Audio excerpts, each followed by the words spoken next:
Most people think rust means something is ruined forever. That's exactly what companies want you to believe. Because every year, millions of people throw away tools, car parts, outdoor equipment, and old machinery that could have been restored for almost nothing. But during the 1940s, especially during wartime shortages, people didn't have the luxury of replacing everything.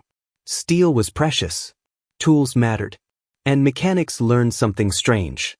A cheap homemade mixture could pull rust off metal better than many modern chemical products. No expensive sprays. No fancy restoration kits. No miracle coatings sold on TV. Just a simple reaction hiding in plain sight. And the weird part? A lot of old machinists still quietly use it today. Because despite all the flashy modern rust removers lining hardware store shelves, this old method still works unbelievably well. In some cases, even better. What makes this story interesting is that rust itself is actually misunderstood. Most people think rust is dirt sitting on top of metal. It's not. Rust is a chemical reaction. The metal is literally changing structure. Oxygen attacks iron. Moisture speeds it up. Salt accelerates it even more. And once it starts, it spreads like a slow infection. That's why rust always seems to come back. You scrub it off. You paint over it. You spray chemicals on it. Then a few weeks later, it returns. Because most products only attack the surface. But the old 1940s trick worked differently. Instead of grinding rust away aggressively, it used chemistry to reverse the grip rust had on the metal itself. And the key ingredient was something millions of people already have in their kitchen right now. Vinegar. Not industrial acid. Not toxic chemicals. Just ordinary vinegar. Now before you click away thinking this sounds too simple, there's a reason this method survived for nearly a century. During World War II, mechanics restoring military equipment discovered that weak acids could slowly dissolve oxidation without destroying solid steel underneath. That mattered because replacement parts were hard to get. You couldn't just order new components online. You had to save what you had. So workers experimented constantly. And eventually, many found that soaking rusty metal in vinegar loosened corrosion incredibly well. Especially when combined with another cheap ingredient, salt. That combination created a mild acidic reaction that attacked rust far more aggressively than the healthy metal underneath. Slow, controlled, and most importantly, effective. Modern rust removers often rely on stronger chemicals that work faster, but they can also damage surfaces, remove protective finishes, or expose users to harsh fumes. The old method took patience instead of force. And patience is something modern marketing hates. Because patient solutions don't make billions of dollars. Think about it. How many products today are designed to make you replace instead of repair? Rusty tools? Buy new ones. Rusty patio furniture? Replace it. Old car parts? Upgrade them. Entire industries profit when people stop restoring things. But older generations viewed objects differently. They repaired. They reused. They preserved. Especially during hard economic times. That mindset created some unbelievably effective DIY techniques that quietly disappeared when convenience culture took over. And rust removal is one of the best examples. Now here's where things get even more interesting. There's another hidden trick old mechanics used alongside vinegar. Electrolysis. And if you've never heard of it before, it almost sounds fake. Because it looks like science fiction. You place a rusty object into water mixed with washing soda. Then you connect a battery charger or power supply to the metal. Slowly, bubbles begin forming. Over several hours, the rust literally separates from the object. Not by grinding. Not by scraping. By electricity. It sounds insane until you understand what's actually happening. Rust is iron oxide. Electrolysis uses electrical current to trigger a chemical reaction that converts oxidation and loosens it from the surface. In other words, the rust gets pushed away from the metal itself. That's why restorers love it for antique tools, vintage machine parts, cast iron cookware, and even old automotive components. Unlike aggressive sanding, electrolysis can preserve delicate shapes and markings. That's important when restoring historical tools or rare parts. And once again, This technique became especially popular during the 1940s because people needed to save materials instead of wasting them. Back then, resourcefulness wasn't trendy. It was survival. Today, most people have never even heard of electrolysis rust removal.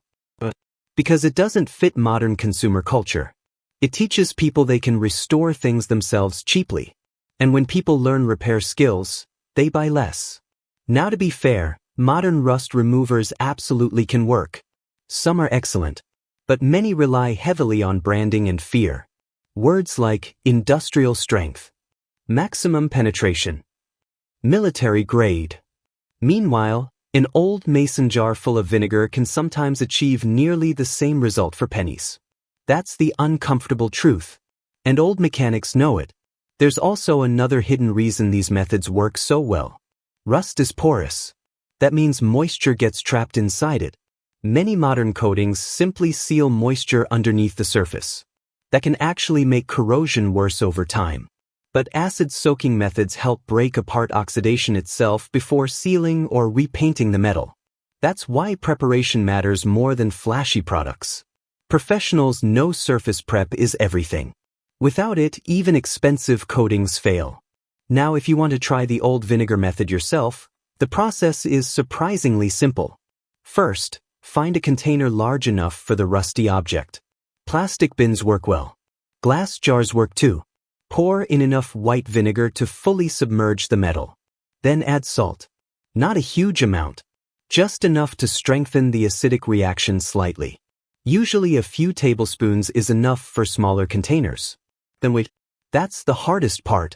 Light rust may loosen in a few hours. Heavy rust may need overnight soaking or longer.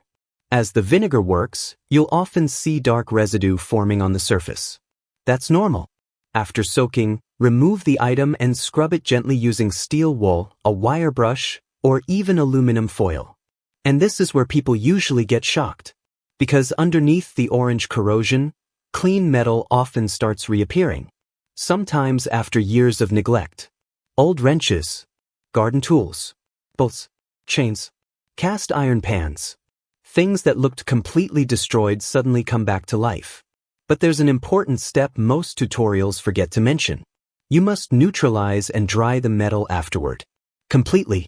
If you leave moisture behind, rust returns fast. That's why experienced restorers rinse the object thoroughly, dry it immediately, and often apply oil, wax, primer, or paint afterward. Because bare steel always wants to oxidize again. That's just chemistry. Now electrolysis is even more powerful for certain projects, but it requires more care. You'll need a non-metal container filled with water and washing soda. Not baking soda. Washing soda. Then you connect the negative terminal from a battery charger to the rusty item. A sacrificial piece of steel gets connected to the positive terminal. When power flows through the solution, oxidation begins transferring away from the object. Slowly, quietly, almost magically. Within hours, thick rust can loosen dramatically. But safety matters here. Electrolysis creates gases during operation, including hydrogen, which can be flammable in enclosed spaces. That's why experienced users always work in ventilated areas and avoid sparks nearby. Still, despite the precautions, thousands of restorers swear by this method because it's gentle, cheap, and highly effective. Some people restore century-old tools this way that would otherwise end up in landfills. And that raises another uncomfortable question. How much waste today is completely unnecessary? Perfectly reparable items get discarded constantly because people assume damage is permanent. But rust often looks worse than it really is. Especially surface rust. And industries know appearance influences buying decisions. A slightly rusty tool looks dead to most consumers. But experienced restorers see potential. That difference in mindset changes everything. Because once you understand restoration, you stop viewing objects as disposable. You start noticing how much modern culture pushes replacement over repair. Old furniture gets tossed. Old tools get trashed. Old machinery gets abandoned. Even though many of those things were built stronger than modern versions. That's another reason vintage restorations exploded online recently. People are rediscovering how durable older products actually were. Cast iron pans lasting generations. Hand tools surviving decades. Old farm equipment still functioning today. And when rust gets removed properly, you can suddenly see that craftsmanship again. That's powerful. There's also psychology involved. Restoring something with your own hands creates a strange connection to the object. You stop seeing it as junk. You see history, effort, engineering. That's why restoration videos are so addictive online. Watching decay reverse itself feels deeply satisfying, especially today when so much of modern life feels temporary. And maybe that's part of why these old techniques are making a comeback. People are getting tired of disposable culture. They want skills again. Self-reliance. Practical knowledge. The kind of knowledge previous generations considered normal. Now there's another hidden trick many restorers use after rust removal that almost nobody talks about. Boiled linseed oil. For decades, mechanics and craftsmen used it to protect bare metal and tool handles. It creates a protective barrier while enhancing appearance naturally. Again, old-school knowledge quietly surviving in workshops while flashy modern marketing steals attention elsewhere. And once you start noticing these forgotten methods, you realize something important. The best solutions are often not the newest ones. Sometimes they're the oldest. Because older methods had to work without massive advertising budgets hiding their weaknesses. They survived through results. If a trick didn't work in the 1940s, people abandoned it quickly. They couldn't afford useless solutions. That pressure created brutally practical knowledge. Knowledge built through trial and error instead of branding campaigns. And rust removal became one of those hidden areas where simplicity often beats complexity. There's also a deeper lesson here about modern convenience. Convenience saves time, but it can also erase skills. Most people today can instantly buy replacements online, so they never learn repair methods at all. That dependence becomes dangerous over time, because when people lose practical skills, they become more dependent on systems, products, and constant spending. Older generations understood how to improvise, how to restore, how to maintain, how to stretch the life of tools and materials. That mindset built resilience. And strangely enough, rust restoration teaches exactly that mindset. Patience, observation, problem solving. You learn how materials behave. You learn that appearances can be misleading. And you learn that damage is often reversible. That's valuable far beyond metal restoration. Now if you try this method yourself, don't expect instant perfection. Sometimes rust has eaten too deeply into the metal. Pitting can remain. Severe corrosion may weaken structural parts permanently. But even then, the transformation can still be dramatic. And for ordinary household tools, garden equipment, knives, bolts, chains, grills, and hardware, the results are often surprisingly good. Especially considering the cost is almost nothing. A bottle of vinegar. Salt. That's it. No expensive miracle product required.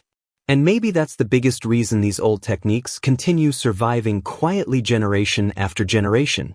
Because they expose something uncomfortable about modern consumer culture. A lot of expensive solutions are simply convenience wrapped in marketing, not necessarily effectiveness. The 1940s rust trick reminds people that chemistry doesn't care about branding. A reaction either works or it doesn't. And weak acids breaking down oxidation is real science, not hype. That's why restoration communities still rely heavily on these methods today. Not because they're nostalgic, because they're effective. And the moment you pull a rusty old tool from a vinegar bath and see clean steel underneath, you understand why these techniques never truly disappeared. They were just forgotten by the mainstream. Hidden beneath decades of advertising convincing people that every problem requires a specialized product. But sometimes the best solution has already existed for nearly 100 years, quietly waiting in someone's garage. Passed down from one generation to the next. Not through commercials. Through experience. So the next time you see rust-covered metal sitting in a shed, garage, or junk pile, don't assume it's worthless. Because underneath that corrosion may be perfectly usable steel waiting to be restored. And all it might take is one forgotten trick from the 1940s. Before you throw anything away, try it yourself. Because once you see rust disappear with your own eyes, you'll never look at old tools the same way again. And you may start questioning how many other obsolete skills the modern world quietly convinced people to forget.